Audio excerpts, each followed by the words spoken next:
Welcome back to our show. My name is Charles with TV Toastmasters.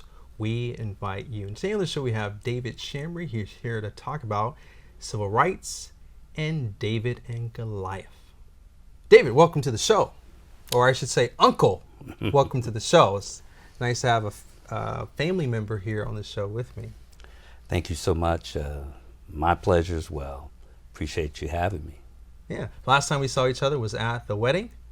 Absolutely. Congratulations to you. Thank you. Yeah, it was a great ceremony.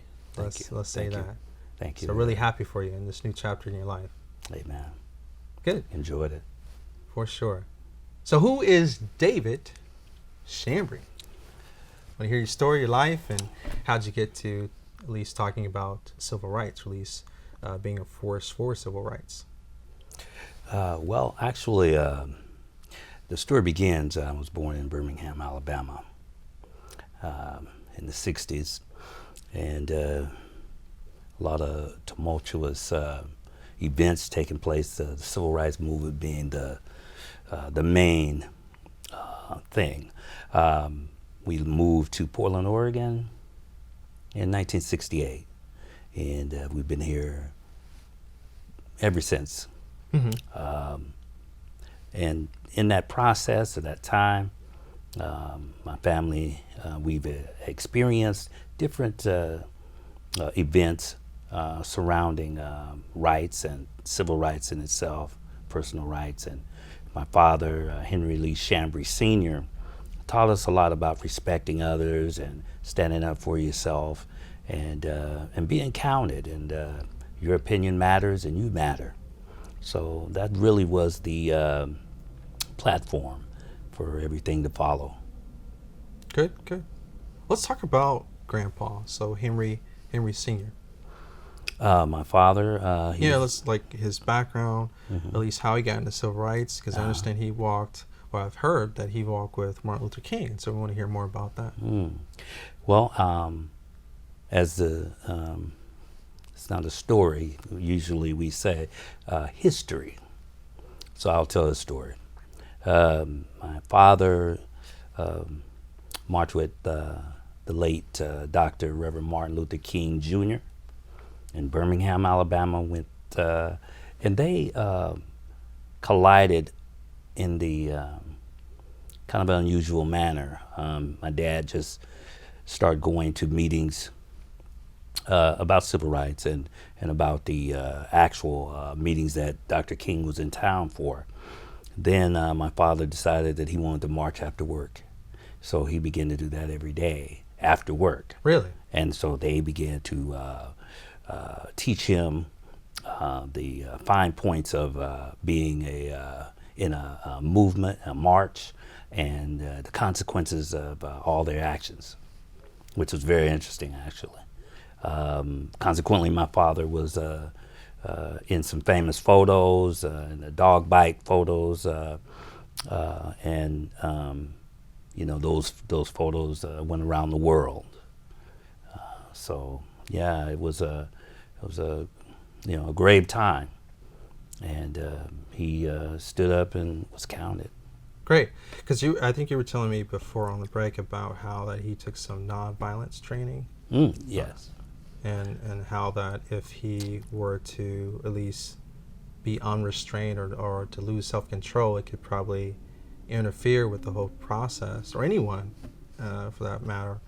If anyone was not trained, if they were not as diligent to be self-control, that it could probably throw off the movement a little bit, right? Something that you're sharing? Well, that's what I was saying about a little earlier about the actual the training consisted, from what my dad told me, was them being trained by people who had more experience. Some of the more experienced veterans that had been in the movement longer, and they would teach them how to resist, how to ignore, and because the movement was nonviolent. Yeah. They did not want to spur violence it would throw the movement off, and then they could categorize it as something, against the government. Yeah. So it was very important that they understood this. They did a lot of those things like in churches. Yeah. Churches is about the only ones that would have them to come and do the things that they were doing. Good, good. And I'm sure that a lot of other groups work that way, or at least protesters. Let's also elaborate on the story with, because I understand that he had breakfast with Martin Luther King. Well, as the story continued, after he was bitten by the dogs, more than a few, my father was taken to the clinic. I think my father told me that Dr. Jesse Jackson took my father, and he got a tetanus shot for the dog bites. And, you know, it was, and later on, consequently, Jesse he Jackson. talked to, yes. And he, a little bit later, he had dinner with, well, actually, Dr. King solicited his presence. And of course, who's going to refuse Dr. King for breakfast? Yeah, nobody. Yeah. So my dad idolized him, and it was probably one of the single greatest moment of his life, pretty much, I'm sure. He told me what they ate, and he was saying how that he said that he was very brave, and Martin Luther King said that. Dr. King said that to my father, Henry Lee Sr., that because of the fact that the pictures went around the world, it was brave that he didn't fight the dogs back, he didn't resist, all the training, it worked, and he represented the movement, superb, just beautifully. And so it was a great time and event for the progress of black people. Good. And not just black people, also just for people of color and just for civil rights as a whole, right? Well, particularly, and that's one of the things that gets lost in the translation, is that other groups have piggybacked off the civil rights movement. Oh, okay. Mainly the civil rights movement was for black people, because once they had voted the Voting Act into legislation of 1964, that blacks could vote without any impediment. And that was very crucial to life as a black person. So it really didn't involve other groups. They did help with the movement. Whites, blacks, different people of different color and nationalities. But the movement was specific. And even today, it still is, because even today, our rights are still not where they should be, but it has been divided in so many different other groups or migrants or whoever groups that come to America when we had not been facilitated in the right way to where we feel it's an even playing field. I think that's important in any society. Yeah, I like how you said facilitate. I like how you said it. That's great. Absolutely. Well, what did he do? Any other presentations after that? Did he do speeches?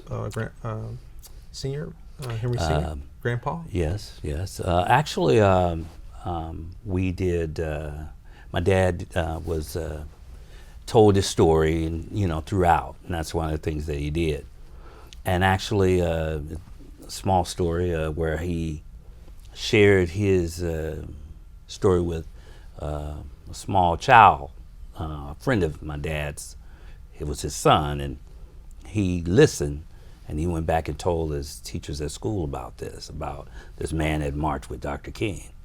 Soon thereafter, his teacher passed that information on to the school, and before you knew it, KGW was calling my dad, and they came and asked him would he tell his story in front of cameras.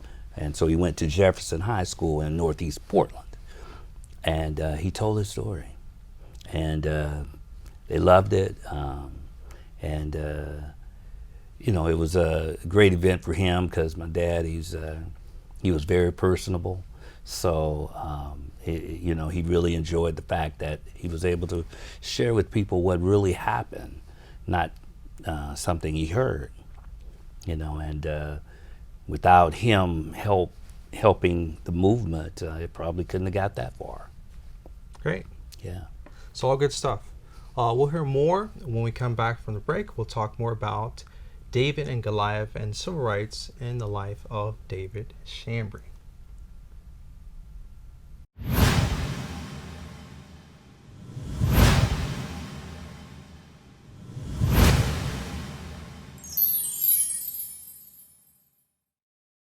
I joined Toastmasters to improve my speaking, listening, communication, and leadership skills. Toastmasters gave me incredible confidence, confidence, great listening skills, poise, great leadership skills, leadership skills, the ability to speak in public, strength, a captive audience, quality feedback from the more experienced Toastmasters. Toastmasters really helped me improve my listening skills, sales skills, opportunities to go to different groups and widen my whole horizon.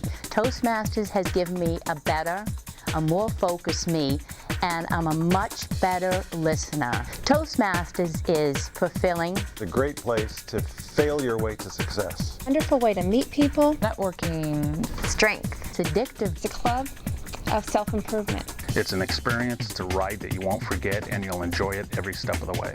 Toastmasters helped me land a kick-butt job. I sang at one of my table topic speeches, and people liked it and applauded. My business is doing great, and I'm very, very grateful to Toastmasters. It's been a great experience for me. Thank you, Toastmasters. Thank you, Toastmasters. Thank you, Toastmasters, for giving me so much confidence. Thank you, Toastmasters, for everything.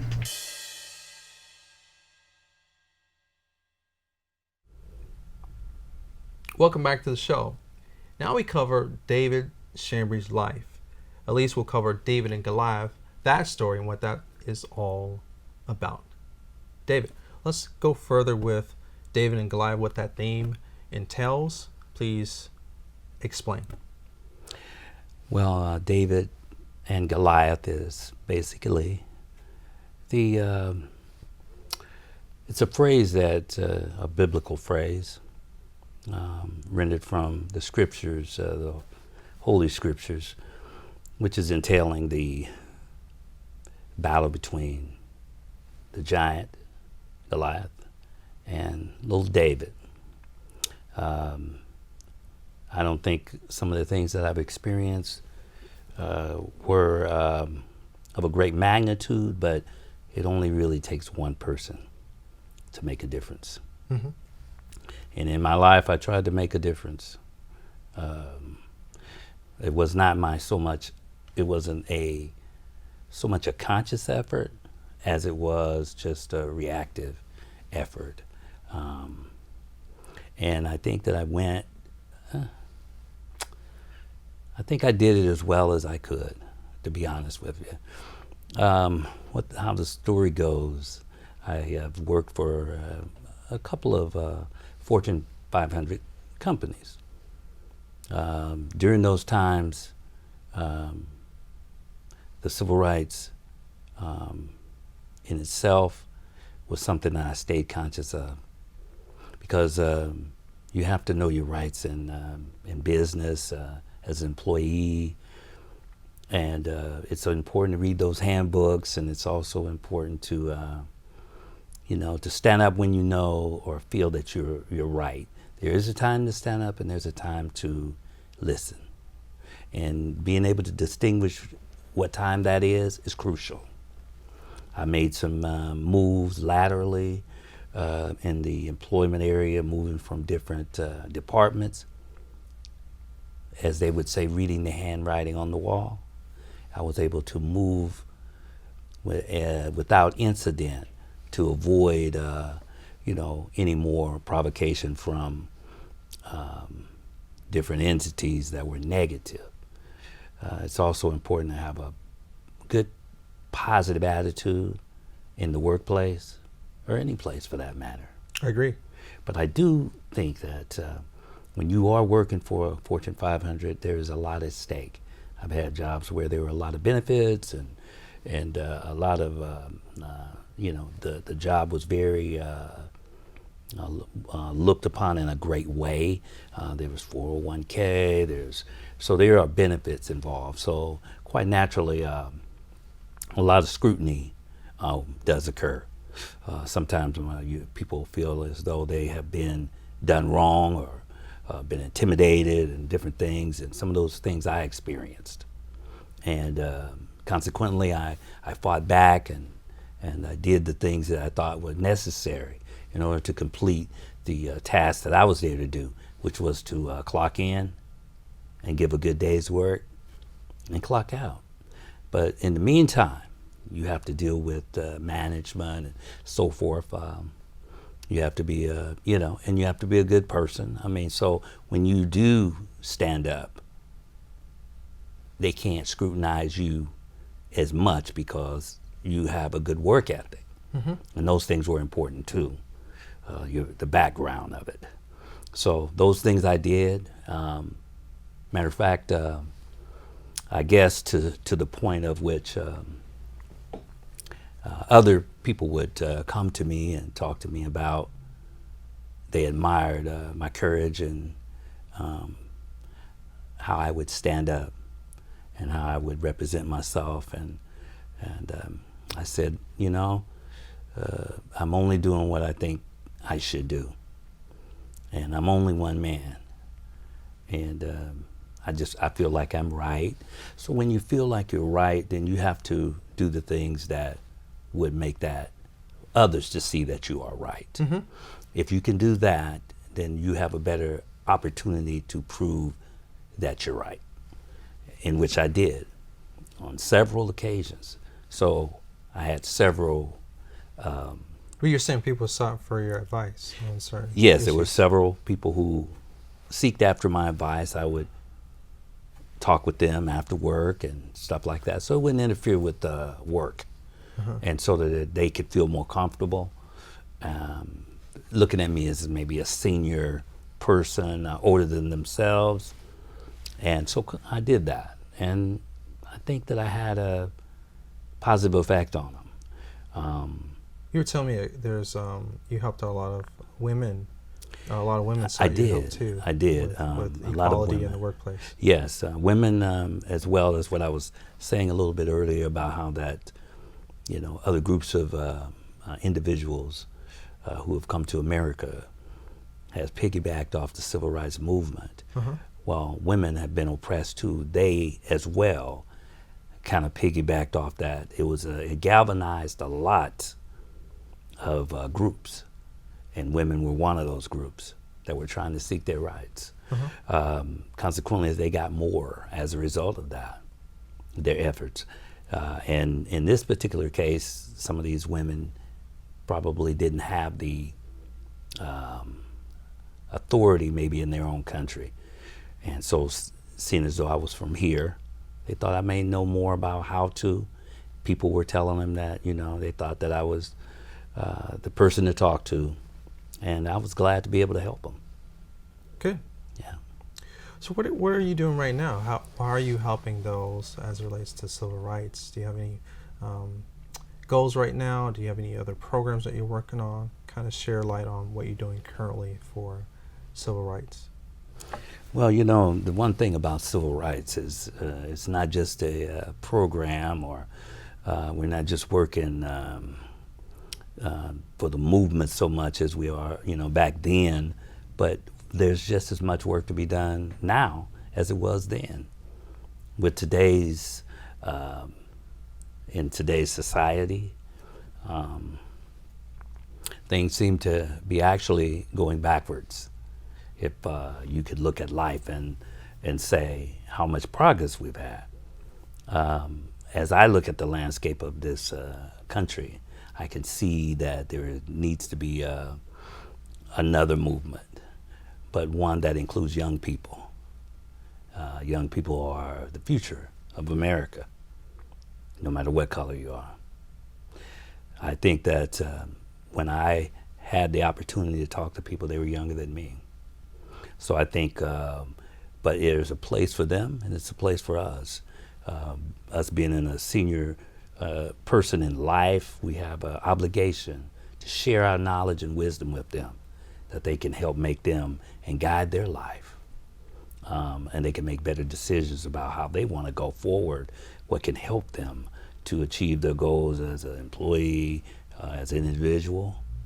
And currently I'm working on the story about my father, Henry Lee Shambry Sr., and his story should be told. It's a compelling story about a man, one man again, that stood up, didn't lay down. And I think it has, different facets to it. It's interesting. Most of all, a lot of people see the pictures, but they don't know the name. I'd like to associate the name with the picture. Yeah. Time Life voted two of those pictures as 2 years ago as the top 100 photographs of all time. Really? I did not know that. And so one of the Vancouver News paper editors told me that, and I have a advertisement from their paper that they wrote an article about it. He was a resident of Vancouver, Washington. Yeah. So, yeah, I'd like to tell the story. Very nice. And so we'll try to get some of those pictures here on the actual interview to highlight what you shared today. Yeah. Before we go though, you also do music too. You didn't talk about that. You do music. You're an artist, and not only that, but our grandpa was much into music. They call him Hank. Yes. And so yeah, maybe talk about that and your music before we go here. Okay, we can do that. Well, actually, I've been doing music for, I would venture to say, since the 60s. Off and on learning. I never used my father. My father was a great singer, tremendous talent. He sang with some of the greatest gospel singers in the southeast part of the United States, and much revered as a gospel quartet singer in his day. Even here in Portland, Oregon, as he migrated here, he brought his group with him, and they did a lot of singing here in Portland, Oregon. So it's kind of easy to figure how I end up in the same place as he did. Yeah, that's great. Yeah. So you got 1 minute. Tell me about what you're doing for music. What we're doing in music, we do have a CD, a gospel CD. It's 5-song CD, and it is, I think it's a very good collection of songs, eclectic songs that you can find an interest, if not in one, maybe in all. And you can reach me anytime for those CDs. I'm on Facebook, David L. Shambry, or you can also reach me at dshambry46, yahoo.com. Great. So you heard David's life, how he's helping others through civil rights. We also heard about my grandpa, who's done a lot for the cause. We want to thank him for coming to the show. We want to thank you for watching the show. Have an awesome, awesome day.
I joined Toastmasters to improve my speaking, listening, communication, and leadership skills. Toastmasters gave me Incredible confidence, Confidence, Confidence, Great listening skills. poise, great leadership skills. Leadership skills, the ability to speak in public, strength, A captive audience. quality feedback from the more experienced Toastmasters, Toastmasters really helped me improve my listening skills. sales skills, opportunities to go to different groups and widen my whole horizon. Toastmasters has given me a more focused me, and I'm a much better listener.